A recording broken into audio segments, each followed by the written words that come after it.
Life as a man is exceptionally difficult. I say the most beautiful and the most terrifying thing about being a man is you're born without value. Society doesn't care about you. You're only going to be cared about based on how useful you are. You have the chance to build yourself up and become a superhero if you're prepared to do the hard work and be indefatigable enough to never quit. But if you're going to stand around and wait for a handout, nobody's going to ever respect you. I think that a lot of people have forgotten about how difficult and how competitive it is as a man. We're always in constant competition with each other.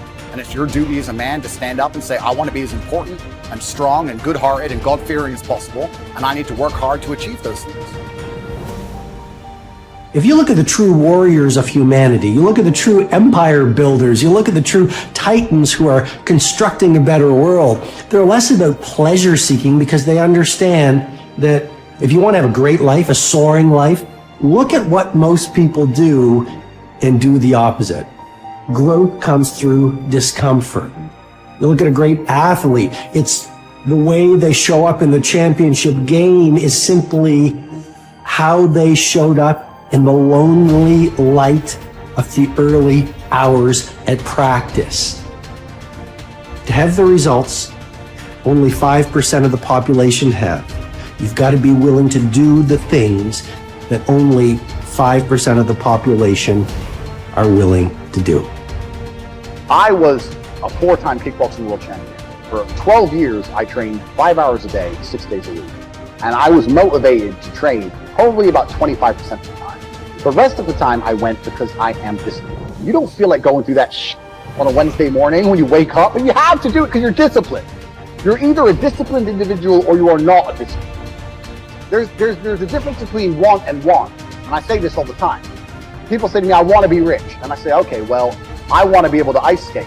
But I don't want to be able to ice skate enough to go learn how to ice skate. I can't be bothered. I mean, surely if I could click my fingers and be a figure skater, I'd click my fingers. Who wouldn't? But I don't want to actually go train. Because I don't want it enough. And this is the exact point with money. Everyone wants money put on their lap. If you truly wanted money, you wouldn't be able to sleep until you fucking had it. The masters make the hardest things in the world look easiest. And in the moments where you push yourself, those moments tend to lead to success. But you've got to stop rationalizing, stop making excuses, stop telling yourself little watered down assessments of where you're really at. Tell yourself the truth. And the truth shall set you free. And the truth that I had to come to grips with, that I wasn't in charge of my destiny. The truth was that I wasn't giving all that I had. The truth was that there are some things that I wanted to do, but I didn't have the courage to act on those things. I had to start looking at my life differently. I started going to work earlier. I started being the last one to leave there. I started working harder than anybody else. I am not motivated to do the things I'm supposed to do. I don't wake up full of joy. I have to go to the gym, or I have to work, or I deal with crap. I don't feel motivated to do them. I'm disciplined. I do them regardless of how I feel. Whether I'm in the mood to do it or I'm not in the mood to do it, it gets done. That's discipline. Discipline's a real thing. Motivation is fleeting. You're never going to be permanently motivated. If you're the kind of person who can only try hard at something he enjoys, then you're going to fail. If you truly want to win, you can't only want to win when you're happy, and you can't only want to win when you're motivated. You're competing against men like me who will perform even when it's raining, not only when the sun is shining. And if you're going to be the kind of person who can only do it in one of those scenarios, you are going to lose. You must be prepared to perform all of the time. I have a lot of people who message me and say, I struggle with motivation. My answer is simple. Then stay a loser. If you can't find the motivation to not be a loser, then I strongly recommend you just stay a loser, stay in your lane, and stay out of my way. I have no time for people who cannot find the motivation to fix themselves and fix their own lives.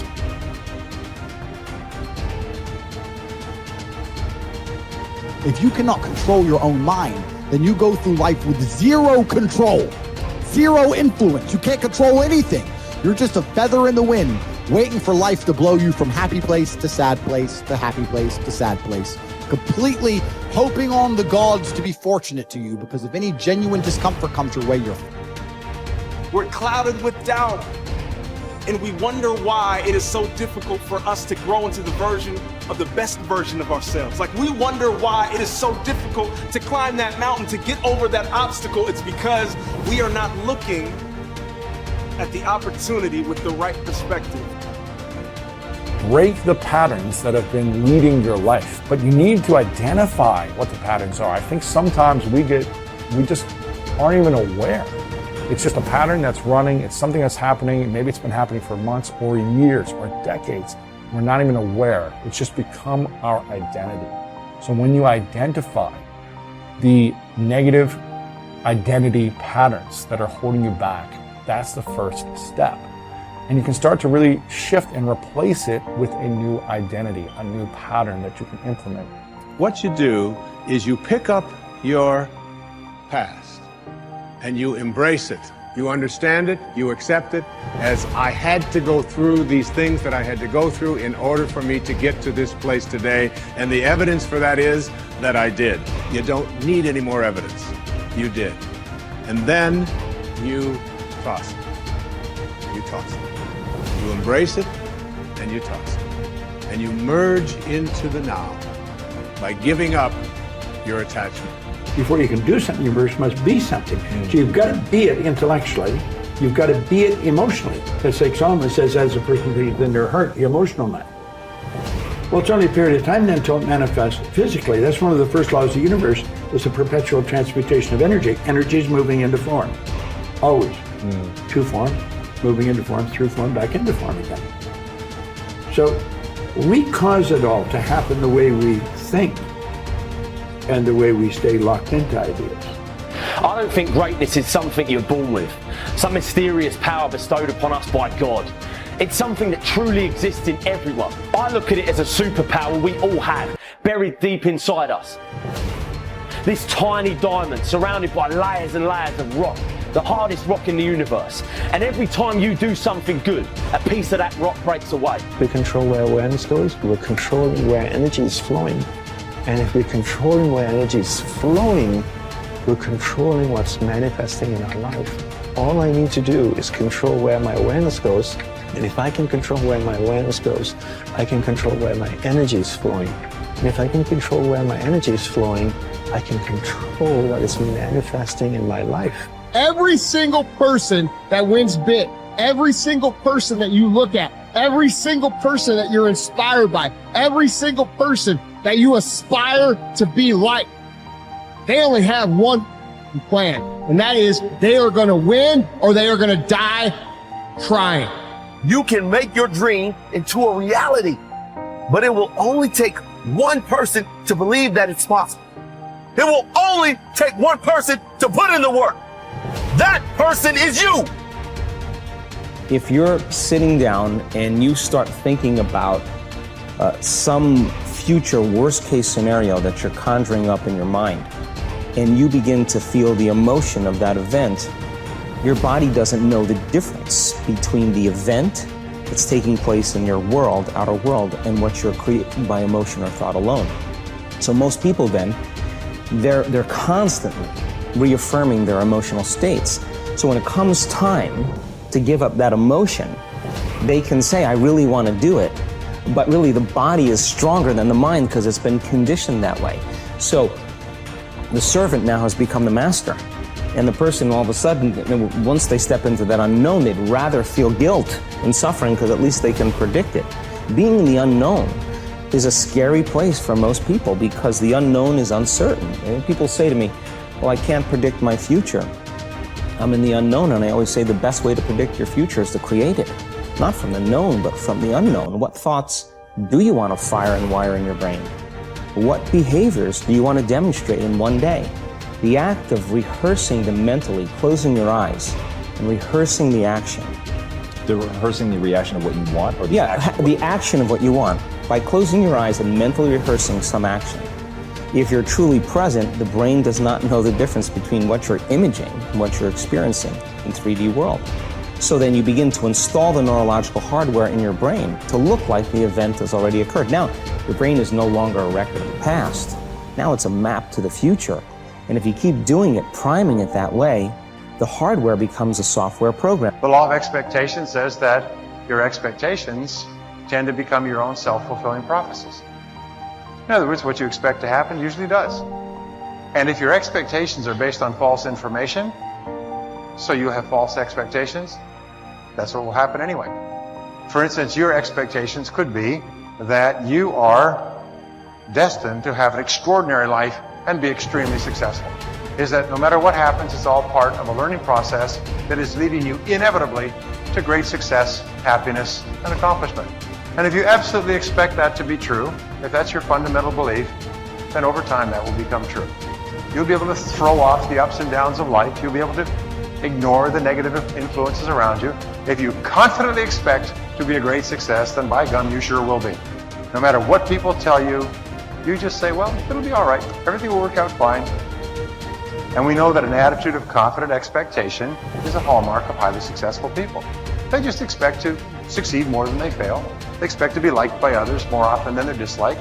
They expect to learn from every difficulty that they have. They expect to keep making progress. They just confidently expect it. And surprise, surprise, your expectations affect your realities.